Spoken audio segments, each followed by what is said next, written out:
ದಯಮಾಡಿ ಮುಗಿಲಾಚೆ ಸ್ವಲ್ಪ ನೋಡಿ ಎಲ್ಲರೂ, ಸಾಲಾಗಿ ಮುಕ್ಕೋಟಿ ದೇವರುಗಳು ನಿಂತರು.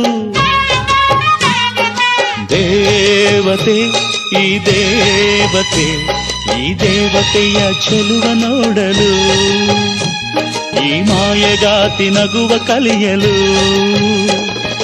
ನೋಡಲಿವಳು ಹುಣ್ಣಿಮೆ, ಬಿರಿಯಲಿವಳು ನೈದಿಲೆ, ಚಿಗುರು ಮಾವು ಬಯಸಿದೆ, ಒಳಗೆ ಕುಹು ದನಿಯಿದೆ.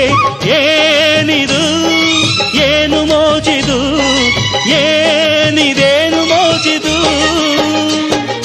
ಯಾರಿವಳು ಯಾರಿವಳು, ಸೂಜಿ ಮಲ್ಲಿ ಕಣ್ಣವಳು. ರಾಮನಳ್ಳಿ ತೋಟದಲ್ಲಿ ಕಮ್ಮನೆಂದು ಅರಳಿದಳು.